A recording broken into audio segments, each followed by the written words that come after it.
সালামু আলাইকুম। আমি নাইম, দক্ষিণ কোরিয়া থেকে। ভারত। আচ্ছা, ধরেন যদি বাংলাদেশ এই মুহূর্তে আমরা যেই এই মুহূর্তে যে জনগণ আছি তার বড় একটা অংশ আমি ধরতে পারি প্রায় 40% প্লাস মানুষ, আর বেশিই হবে, তাই না? 60% হবে। যারা মনে করছে যে ভারতের সাথে সম্পর্ক আমাদের কোনো দরকার নাই। ইভেন প্রয়োজনে ভারতের সাথে যুদ্ধ করব।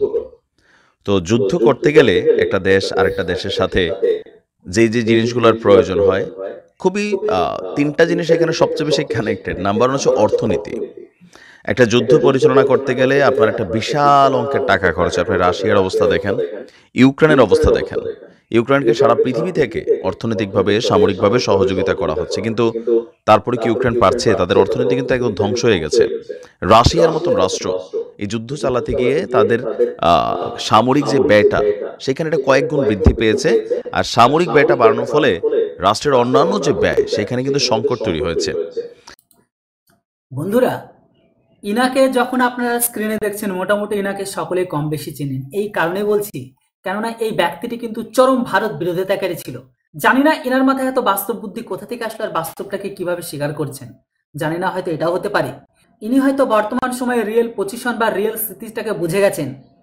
এই মুহূর্তে যে বা যারা ফেসবুক, সোশ্যাল মিডিয়া বিভিন্ন জায়গায় পূর্ব পাকিস্তান ইসলামপন্থা গ্রহণকারী ব্যক্তিগুলো ভারতের সাথে যুদ্ধ করার কথা ভাবছে বা কথা বলছে, তারা হয়তো জানেই না যে অ্যাকচুয়ালি ভারতের কনফিগারেশনটা।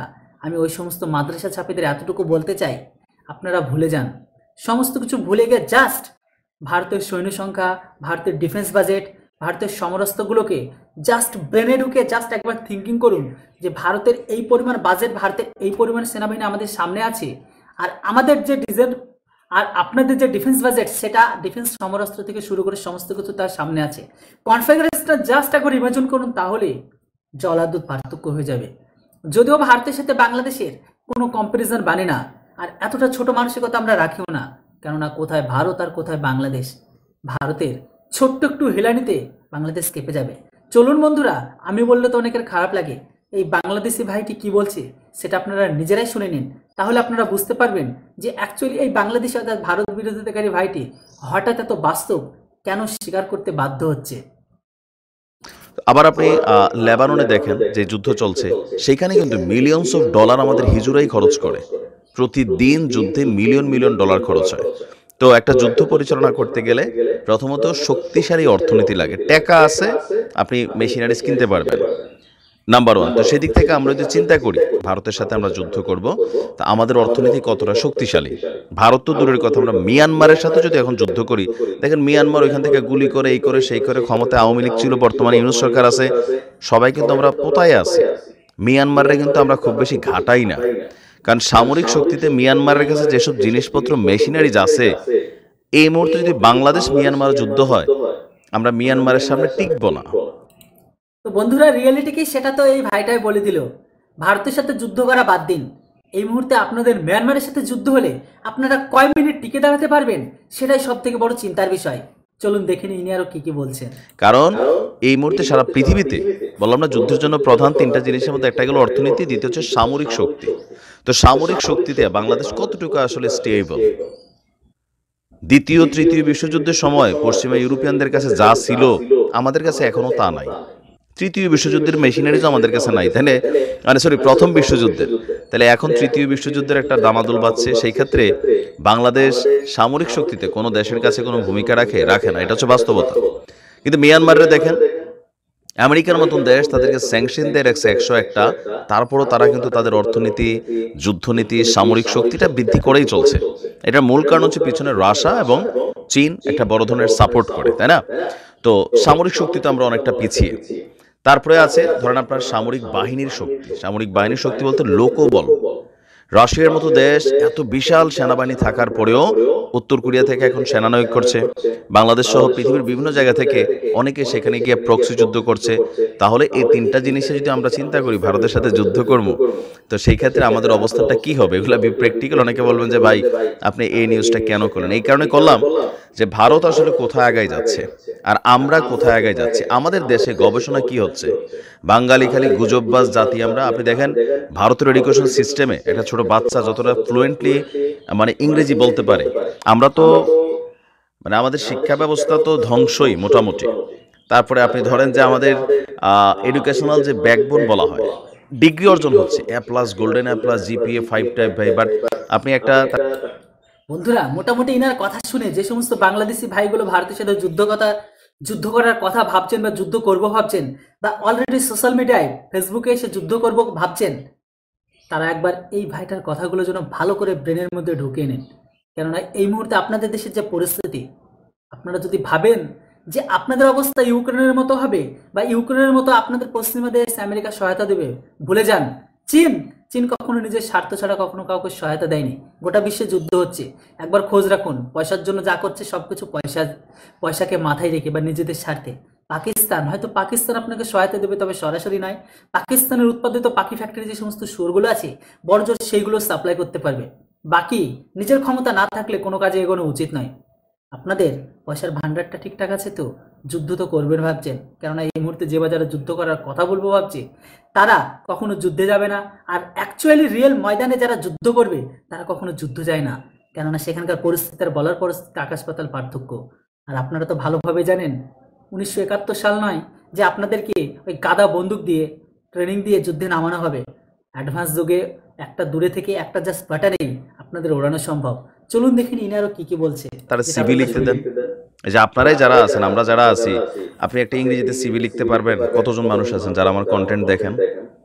এগুলো আসলে বলা হয় না শিক্ষা জাতির মেরুদণ্ড, আমরা ওই জায়গাতে কতটুকু শক্ত আছি। বাংলায় তো একটা সিভি লিখতে পারি না, বা একটা নিজের বায়োডাটা লিখতে দিলে বহুত মানুষ বহুত বানান ভুল করি।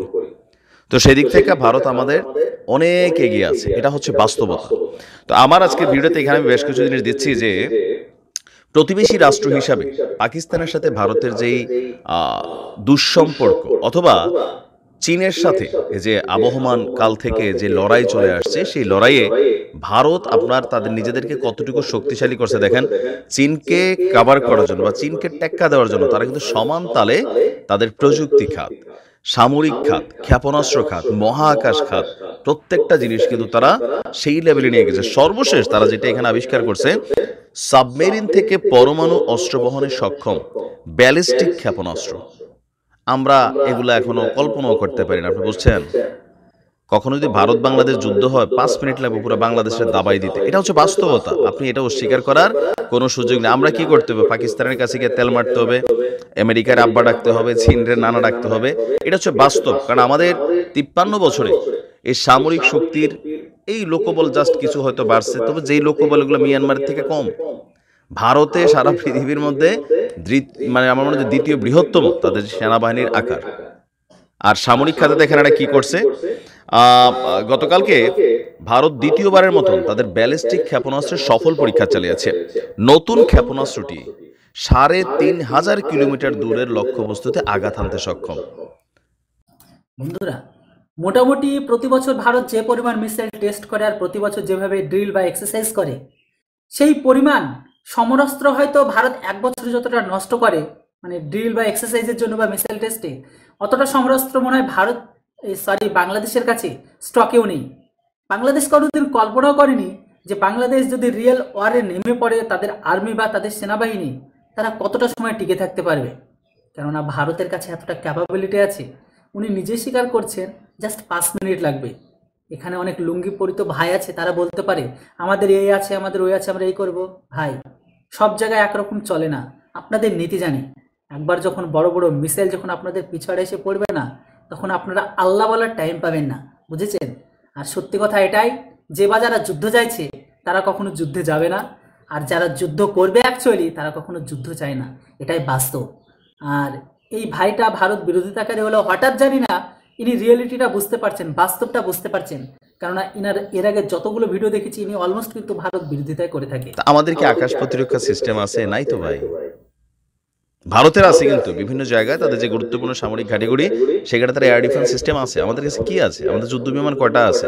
কোন প্রজন্মের যুদ্ধ বিমান? থাকে না যে আমরা বলি যে একজন লোক একটা গাড়ি চালাচ্ছে, বাট এটার মডেল নাম্বার কত? ফোন যেমন আমরা চালাচ্ছি, কত নম্বর মডেল, কোন ভার্সন? ভারতের নৌবাহিনী বলছে যে তারা আপনার ভারতীয় নৌবহরে আইএনএস অরিহন্ত এবং আইএনএস অরিঘাট নামক দুটি পরমাণু ক্ষমতা সম্পন্ন সাবমেরিন রয়েছে। ওই সাবমেরিন দুটি থেকে এই ব্যালিস্টিক ক্ষেপণাস্ত্র নিক্ষেপ করা হবে। অরিঘাট সাবমেরিন ভারতের নিজস্ব প্রযুক্তিতে তৈরি। আমি জাস্ট এগুলা কেন বলছি যে দেখেন, বাংলাদেশের নিজস্ব প্রযুক্তিতে তৈরি খুব ভালো একটা জিনিস আছে, এটা হচ্ছে গুজব, গালিবাজি, অন্যরে ছোট করে কথা বলা, অসম্মান করা। হ্যাঁ, আর কিছু হইলে ধরেন কথায় কথায় একদম জীবন টিবন দিয়া ফেলার মতন মেন্টালিটি। কিন্তু জ্ঞান বিজ্ঞান প্রযুক্তিতে আপনি দেখেন আমাদের অবস্থানটা আসলে কোন জায়গায় আছে। আমরা অনেক পিছিয়ে পড়া একটা জাতি। খালি ফেসবুকে ধরেন যুদ্ধ কইরা ভারতের হারাই ফেলাটা যত সোজা, প্র্যাকটিক্যালি এই কাজগুলা মানে কল্পনার বাহিরে।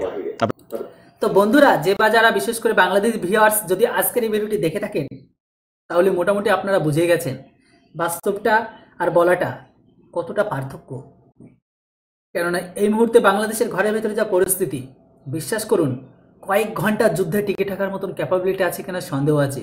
যে বা যারা ভাবছেন 1971-এর মতন নিজেদের কাছে যে বা যেটা আছে সেটা দিয়ে নেমে পড়বো বা জিহাদ করব, এই মানসিকতাটা বাদ দিন। কেননা যখন বোম মিসাইল আর যখন ট্যাঙ্ক, যখন হেভি আর্মার গাড়ি ঢুকে পড়বে না, তখন আপনাদের কল্পনার বাইরে।